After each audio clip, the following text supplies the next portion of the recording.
రాజమండ్రిలో చూసుకుంటే pre medico చదువుతున్నటువంటి ప్రియాంక కేసులో కూడా మనం ఆధారాలని చెరిపే ప్రయత్నం చేస్తున్నారు. నిందితుల్ని కాపాడే ప్రయత్నం కూడా చేస్తున్నట్టు తెలుస్తోంది.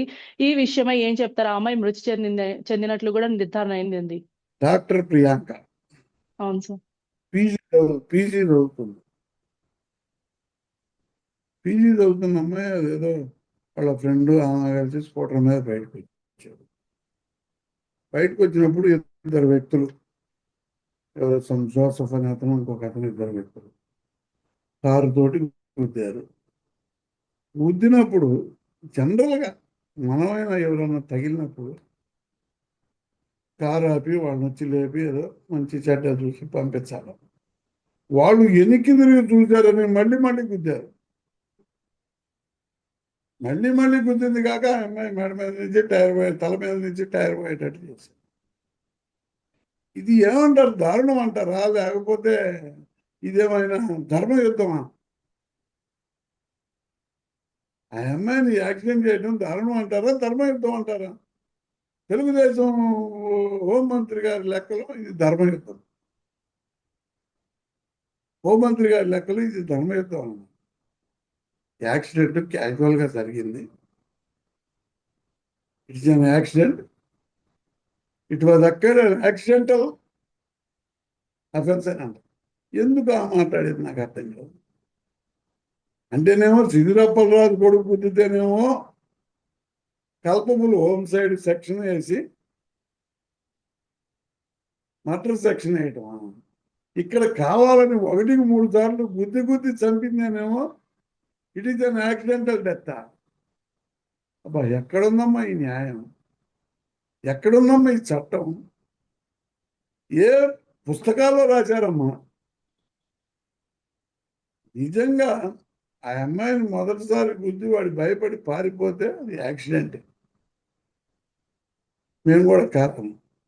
ఆ మొదటిసారి గుద్దినప్పుడు కూడా ఆ అమ్మాయికి అనుకున్నంత దెబ్బలు కూడా ఏం తగలేదు. మనం అందరం విజువల్స్లో చూస్తానే ఉన్నాం, మనమేం చూడకుండా. తర్వాత ఆ అమ్మాయి వెనక తిరిగి చూసిందనో ఉరిని చూసిందనో వచ్చి మళ్ళీ గుద్దితే చనిపోకేముంటారని. మిగతా వాడిద్దరి పరిస్థితి కూడా విషమంగా ఉందని చెబుతున్నారు, వార్తలు చెబుతున్నారు.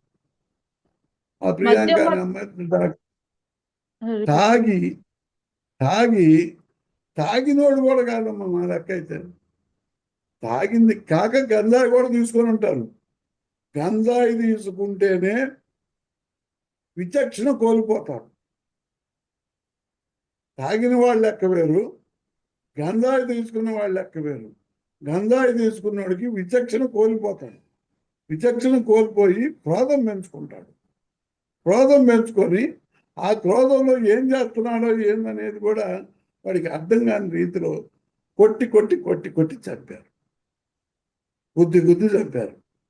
1-4 సార్లు గుద్ది చంపారు. తల మీదగా కారే ఎక్కించారు. ఆ అమ్మాయి చనిపోయింది కూడా బ్రెయిన్ డెడ్ వల్ల చనిపోయింది, కానీ మిగతా బాడీలో దెబ్బల వల్ల, బాడీలో జరిగినటువంటి ఇంజరీస్ వల్ల చనిపోవాలి.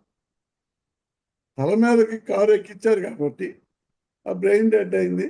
ఆ బతికినన్ని 4 రోజులు కూడా వెంటిలేటర్ మీద బతికింది, కానీ న్యాచురల్గా బ్రతుకు జీవనం అనేది సాగలేదనేది డాక్టర్లు వైద్యులు వాస్తవంగా చెప్పారు. మరి ఇంత దారుణం చేస్తుంటే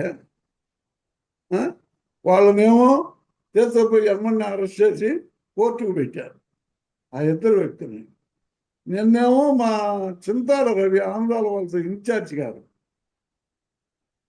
జగన్మోహన్ రెడ్డి గారు ఉత్తరాంధ్ర పర్యటనకు పోయినప్పుడు ఎవరో ఒక లేడీ ఎస్ఐ జనం మధ్యలోకి వస్తే వెళ్ళిపోమ్మా నువ్వు జనం మధ్యలో ఎందుకని చెబితే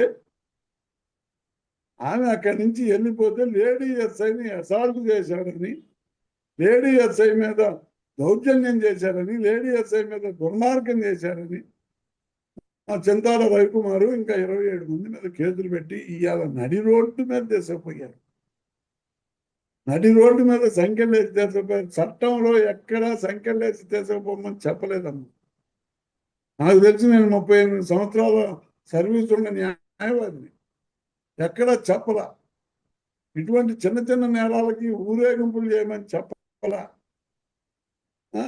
నువ్వేమో ఉద్దేశపూర్వకంగా గుద్దినటువంటి వ్యక్తులనేమో ధర్మయుద్ధం చేశారని జైల్లోకి తీసుకుపోయావు. ఏమీ చేయనటువంటి మా చింతాడు రవికుమార్ ఆంధ్రాల వలస ఇన్ఛార్జి గారిని టౌన్ మొత్తం ఊరేగించి రిమాండ్కు పంపించారు. ఎంత దారుణం అమ్మా! అసలు ఇక్కడ ప్రజాప్రభుత్వం నడుస్తుందా, రాక్షస పాలన నడుస్తుందా? ఇది రాక్షస పాలన, అందుట్లో డౌటే లేదు. మనం పురాణాల్లో వింటున్నాం, లేకపోతే ఈ మధ్య యూట్యూబ్లో చూస్తున్నాం. రాక్షసులు ఎట్లా పరిపాలిస్తారో ఆ పరిపాలించే విధానం ఎట్లుంటది. మంచోడు అనేవాడు భూమి మీద ఉండకూడదు. మనకు సంబంధించినటువంటి చట్టపరంగా మనకు అనుకూలమైనటువంటి వ్యక్తులే ఉండాలా అనే నినాదంతో రాక్షస పాలన సాగిస్తున్నారు. వాళ్ళు సాగించుకొని అన్నాలు సాగిస్తారు. ఇంకా 2 నెలలు అయింది. ఇంకా 2 నెలలు ఉంటుంది. అంతకన్నా మీకేముండదు. ఇంకొక 25 నెలలు ఉంటుంది మీకు పరిపాలన ఉంటే. ఏం చేస్తారు? వ్యవస్థను చంపేయండి. ఇంకెందుకు? ఉన్నటువంటి 5.5 కోట్ల మందిని చంపేయండి అమ్మా. చంపేస్తే చంద్రబాబు నాయుడు కొడుకు పవన్ కళ్యాణ్ గారు ప్రశాంతంగా ఆంధ్ర రాష్ట్రంలో శ్మశానాన్ని వెళ్ళిపోవచ్చు. చెప్పే పని లేకుండా ఎవరికి ఏ నీడ్స్ అక్కర్లేదు. అందరూ చనిపోతే నీడేముంటది? నీడే ఉండదు కదా. వ్యవస్థలో అందరూ చనిపోతే ఏ వ్యక్తి యొక్క నీడ అవసరం లేదు. ప్రభుత్వం తెచ్చాల్సిన పని లేదు. ఆయన ఒక్కడే సింహాసనం మీద కూర్చొని పరిపాలన చేసుకోవాలి.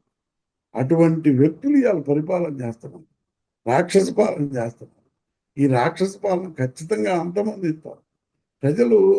ప్రజలు తలుచుకుంటే చేయలేనిది ఏదీ లేదు. ప్రజాగ్రహానికి గురైనటువంటి ఏ నాయకుడు బ్రతికి బట్టగట్టినటువంటి పరిస్థితి లేనే లేదు.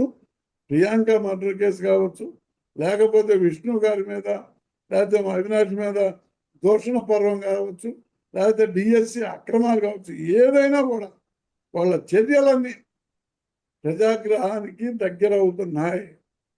ప్రజాగ్రహానికి వాళ్ళు ఖచ్చితంగా లోనవుతున్నారు.